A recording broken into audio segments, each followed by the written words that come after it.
So here we are at the end of our journey through the country without any language. And maybe you're wondering, where's the exit? When do I get to go home? Here's the thing that nobody tells you about grief. You do not leave.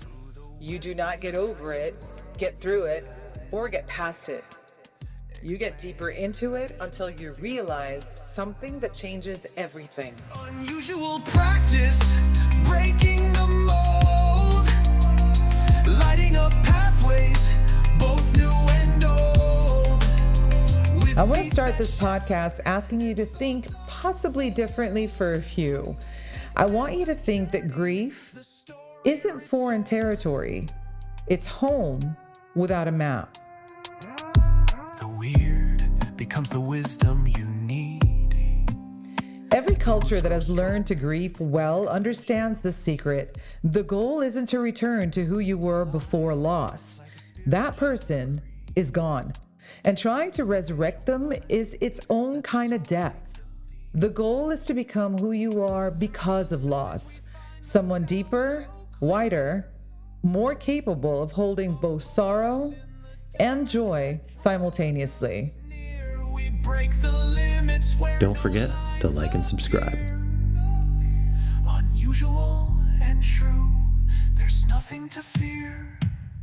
Unusual practice, breaking the mold. So picture this, you're standing at an invisible border checkpoint, no passport required, but you're not prepared for where you're actually going.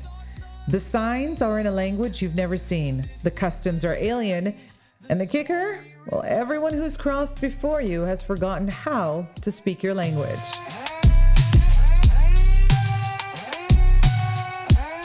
So what do you say when someone dies? Sorry for your loss? They're in a better place? I mean, what if there's no place and no language that fits it? In the dance of life and in stillness alone. Welcome to Grief, the most traveled destination that no one talks about properly. I'm your host, Charlie, and today we're crossing that border together. And I have to give you a fair warning, there are no return tickets. Here's something nobody tells you about grief. It makes you an immigrant in your own life. Research shows that bereavement is less akin to the acute experimental stress created in a laboratory than it is to the stress of immigrants uprooting. Suddenly, you're navigating altered social roles, new interactions, and searching for meaning in a world that just stopped making sense. Let me tell you about Sarah Chen, a neuroscientist from Berkeley who lost her identical twin in a car accident. For 32 years, they had their own language, a mix of Mandarin, English, and invented words from childhood. When her sister died, Sarah didn't just lose a person. She lost her entire linguistic ecosystem. I became monolingual in a language no one else spoke. This is the dirty secret about modern grief. Contemporary approaches recognize that grief is a multidimensional range of experiences following a loss. Yet, we've reduced it to greeting card platitudes and a socially acceptable 2-week mourning period. We live in a culture that demands articulation for everything. Rate your pain from 1 to 10, describe your feelings, process your trauma. But grief is preverbal, primal. It's the sound your body makes when it realizes something fundamental has been permanently subtracted from your reality. C.S. Lewis, the master of words, tried to capture his grief after losing his wife in A Grief Observed. He wrote, "No one ever told me that grief felt so like fear." But even Lewis, with all his literary genius, repeatedly admitted failure. The words kept slipping right through his fingers like water. Roland Barthes faced the same linguistic bankruptcy in Mourning Diary after his mother's death. Page after page of fragments, failed attempts to pin down something that refused to be pinned. He wrote, I understand now that I can do nothing but wait for the end of all mourning. Translation: the language of the living is useless here. Now, this is where it gets interesting. While we in the West fumble for words, other cultures have built entire vocabularies around loss. For example, the Japanese have tsunduku, acquiring books that you've never read, but they also have mono no aware, the bittersweet awareness of the impermanence of all things. Of course, mind my accent. It's not just a word. It's a cultural philosophy that makes space for grief as a permanent resident, not a temporary visitor. The Trojan people of Indonesia, well, they've turned grief into high art. In the remote corner of Indonesia, the departed and their corpses remain a part of the family. They don't have funerals immediately after death. Instead, they keep the deceased as tumakala, as sick people, sometimes for years, feeding them, talking to them, including them in family decisions. Only when the elaborate Rambu Solo ceremony takes place does the person officially transition from sick to dead. Think about that linguistic precision. We have one word, dead, and it's final, it's brutal, it's conversation ending. They have an entire taxonomy of dying that acknowledges the process, the liminality, the slow release of connection. Meanwhile, in Tibet, they practice jator, which is a sky burial. The body is chopped into pieces and placed on a mountaintop to be consumed by vultures, symbolizing the cycle of life, death, and rebirth, following the principles of Tibetan Buddhism. There are no flowers, no gentle euphemisms about eternal rest, just an honest acknowledgement that bodies are temporary containers and death is not an ending, but a transformation.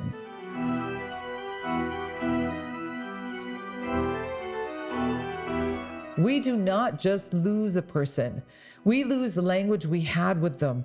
Every inside joke becomes archaeological evidence of a civilization that just no longer exists. Every shared reference becomes foreign territory. And maybe that's why grief feels like exile. We're not just mourning the dead. We're mourning the death of our shared languages, our secret codes, our collaborative meaning making. We're suddenly monolingual in a world that's moved on to other conversations.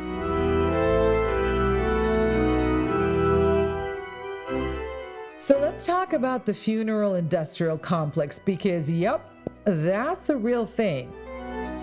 Now picture this, someone you love dies, and within hours, you're making decisions about casket handles, flower arrangements, and whether you want the deluxe embalming package. Current cremation rates hit 61.9% in 2024, and the industry is worth billions. Oh shit! But here's the beautiful irony. We've created an entire economy around death while systematically eliminating actual mourning. The modern grief prescription is brutal in its efficiency. 3 days bereavement leave, if you're lucky. Send flowers, attend the service, achieve a closure. A word that makes grief counselors cringe because it implies grief is a door you can shut instead of a room you learn to live in. Joan Didion nailed it. Grief turns out to be a place none of us know until we reach it. But our culture treats it like a temporary vacation spot, uncomfortable, inconvenient, something to get through and get over. Compare the sanitized approach to how other cultures handle death, and the contrast is staggering.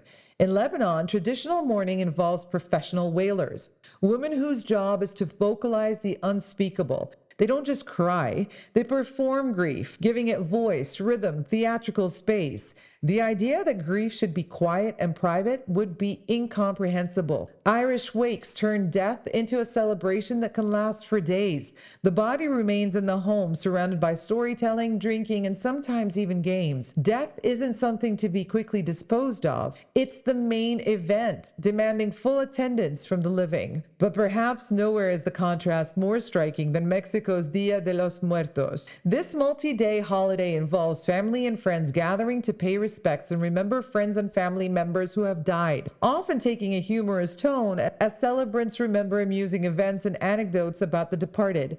Families make altars or ofrendas, offerings, in their homes to honor the loved ones who have died, incorporating symbols and traditions rooted in ancient Mesoamerican traditions spanning over 3,000 years of celebrations. The dead aren't gone, they're dinner guests. Sugar skulls, marigold flowers, photographs, and favorite foods create a bridge between worlds.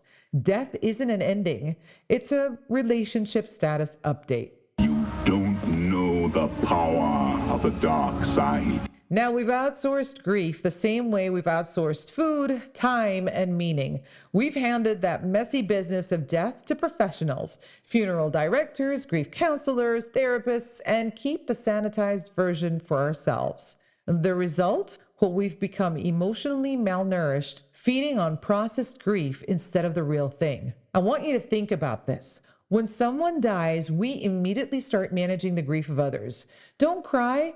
They wouldn't want you to be sad. They're in a better place. Everything happens for a reason. We have become a culture of emotional first aid, rushing to bandage wounds that maybe need to bleed for a while. The funeral industry has convinced us that grief is a problem to be solved rather than an experience to be lived. Over 90% of funeral homes now offer grief support services, which sounds compassionate until you realize they're selling solutions to something that might not be a problem.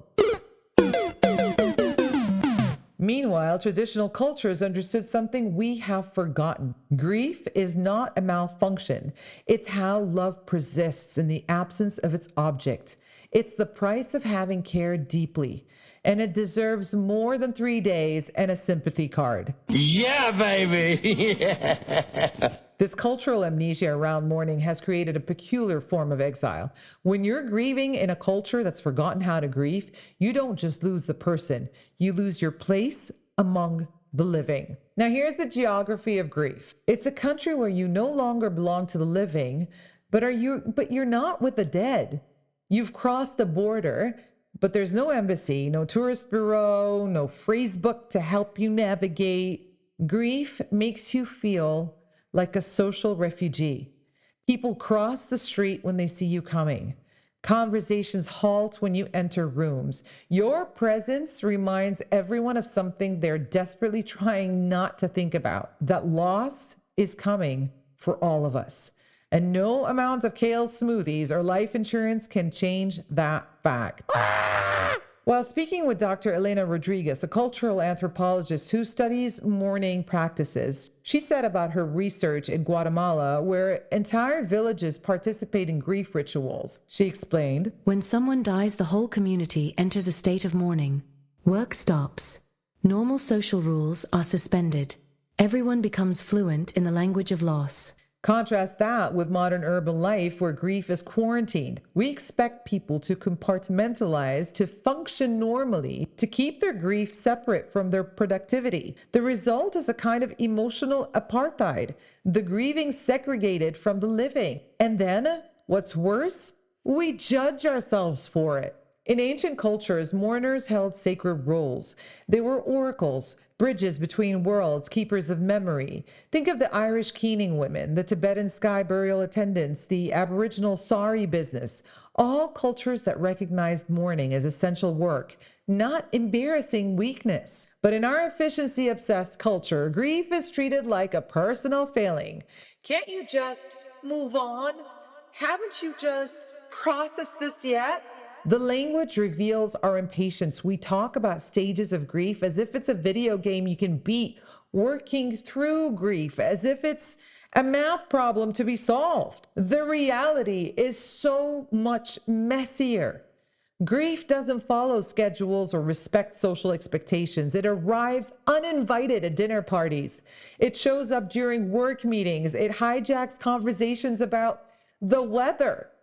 You speak a dialect no one recognizes, and they want you to shut up. This exile has real consequences.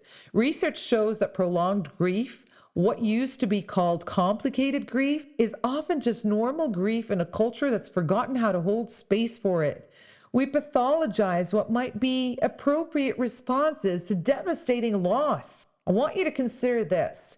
In Madagascar, the Malagasy people practice famadiana. It's turning of the bones. Every few years, they exhume their ancestors, rewrap them in fresh burial shrouds, and dance with them before returning them to their tomb. The dead remain active participants in family life. Grief is not a temporary visitor. It's a permanent resident that gets comfortable furniture.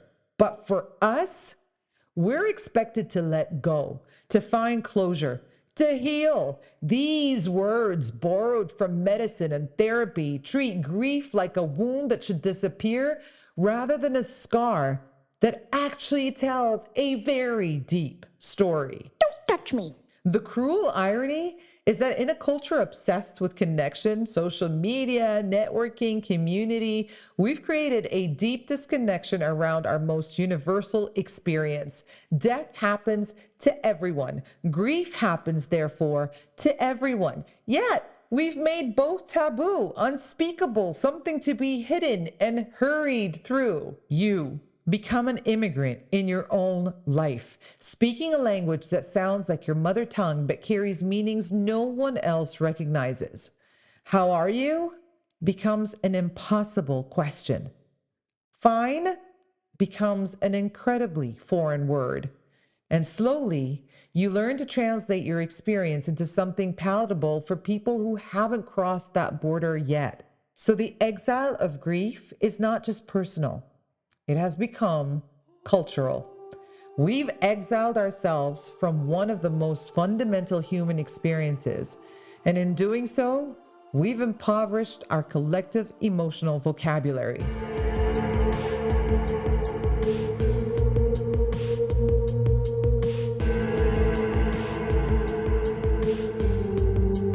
Some grief arrives before its story. It sits in your chest like a weight you can't name, a sadness that predates your memory. You feel homesick for places you've never been, mourn people you've never met, and carry fears that don't match your life experience.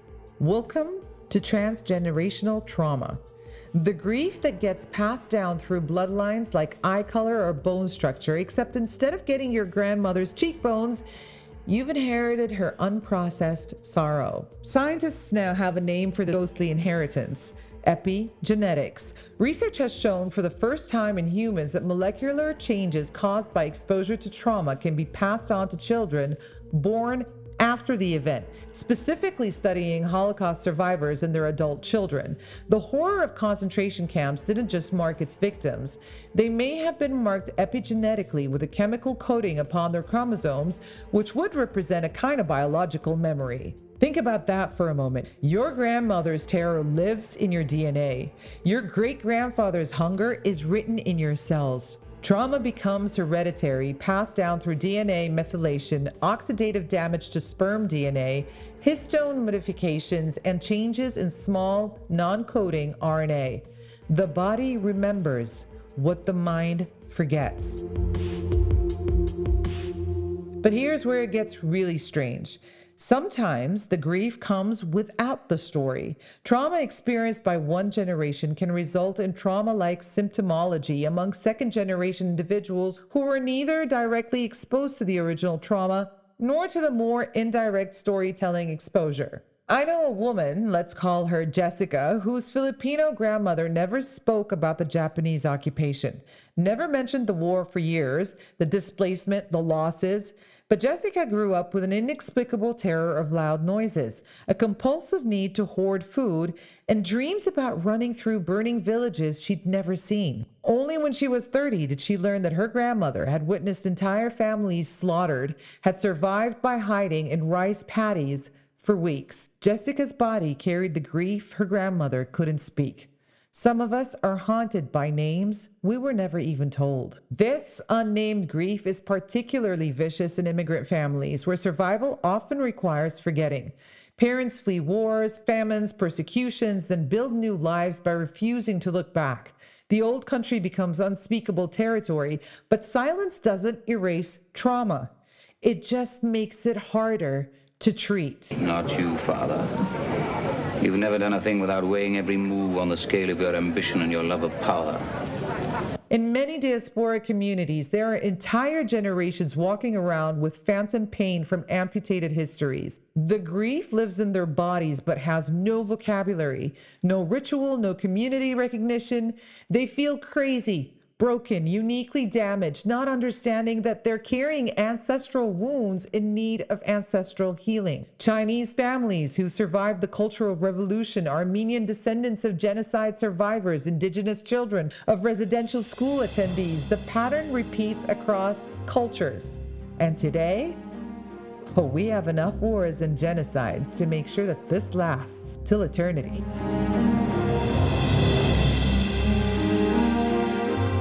Massive traumas followed by strategic silence, followed by children who can't even explain why they feel so fundamentally sad.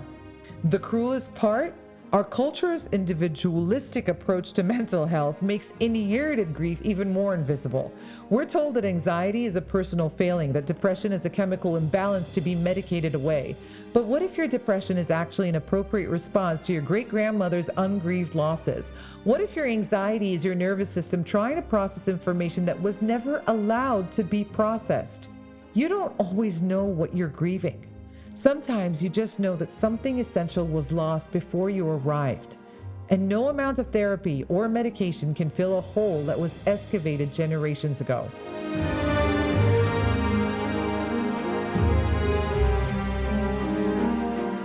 The good news?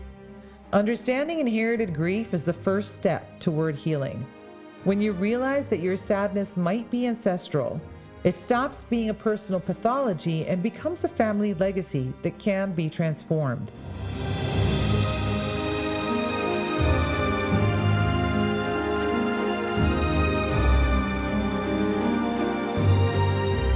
Here's what nobody tells you about healing grief.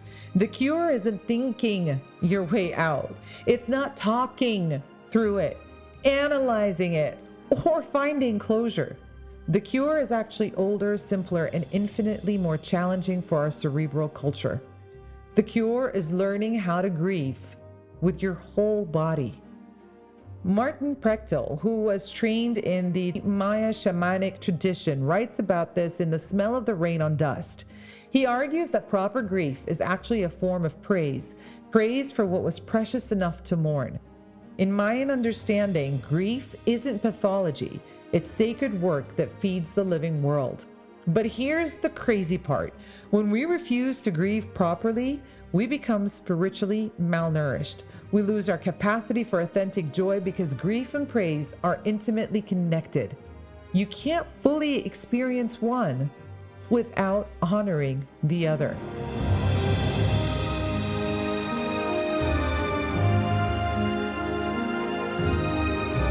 What actually helps is actually not complicated, but it is radical for our culture.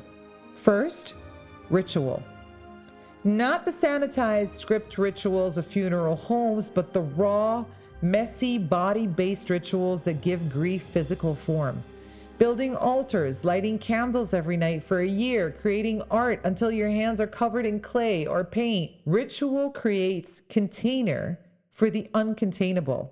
I met a woman in Portland who lost her son to suicide. Is there anything worse than that? I don't think so. Losing your child?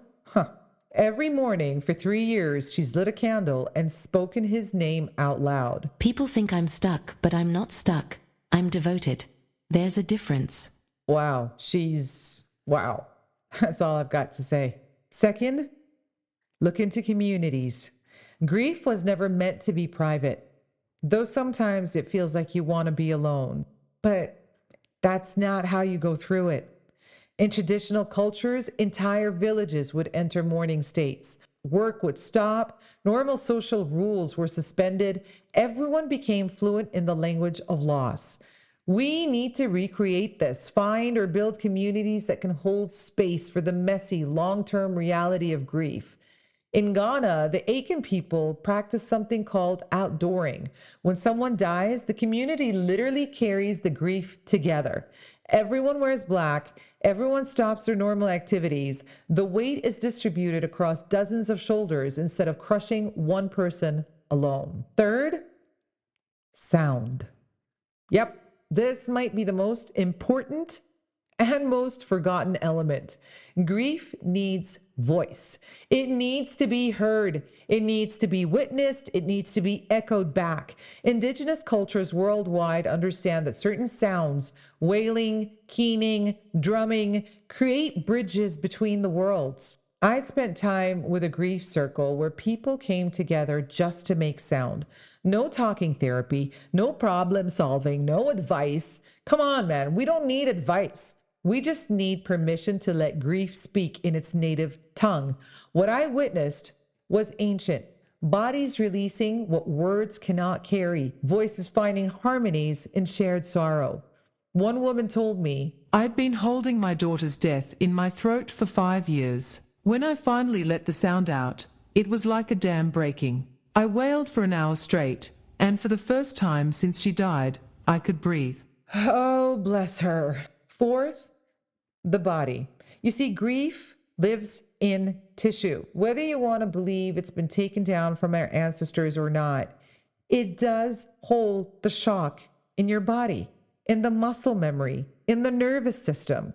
Talk therapy alone cannot possibly reach it. You actually need movement. Dance, yeah. Dance, shake, walk, walking meditation, dig into dirt with your bare hands.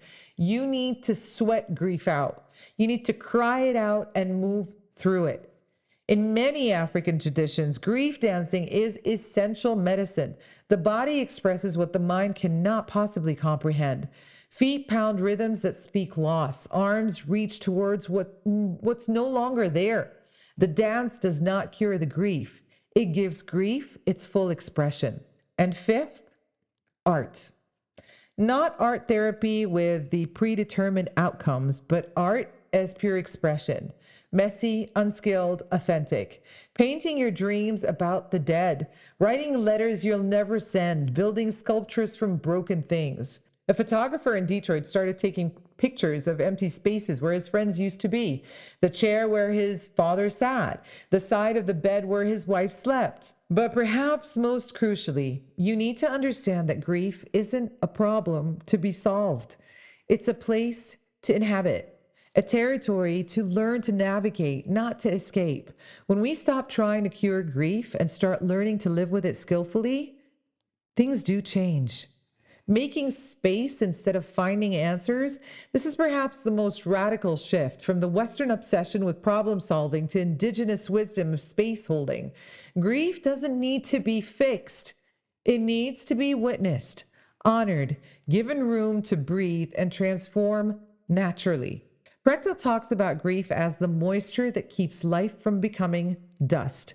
Without proper grieving, we become spiritually brittle, disconnected from both loss and renewal. A culture that can't grieve authentically can't celebrate authentically either, because both require the same capacity to feel deeply without being destroyed by feeling. The irony is that our grief-phobic culture is creating exactly what it fears most. People who are stuck in incomplete grief, unable to move through it because they've never been allowed to fully enter it. When we try to escape the descent, we forfeit the return. But when we learn to grieve well, with ritual, community, sound, body, and art, something miraculous does happen. Grief becomes a doorway instead of a prison. Loss becomes a teacher instead of a destroyer. Grief teaches us that love doesn't end with death. It just learns to speak a different language. And maybe we can learn to speak that language too.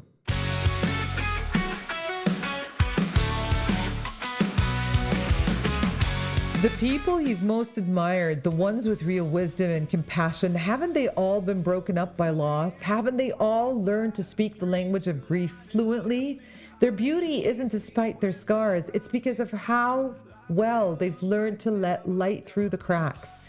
You speak in tears, in silence, in your own broken tongue, and that is enough. More than enough. It's perfect, actually, because grief doesn't require eloquence. It requires honesty. It requires showing up to your own life, even when that life has been shattered and reassembled into something unrecognizable. The border crossing we talked about at the beginning, well, it's not a one-way trip into exile. It's an initiation into a deeper way of being human. On the other side of fully inhabited grief lies a love that's bigger than death.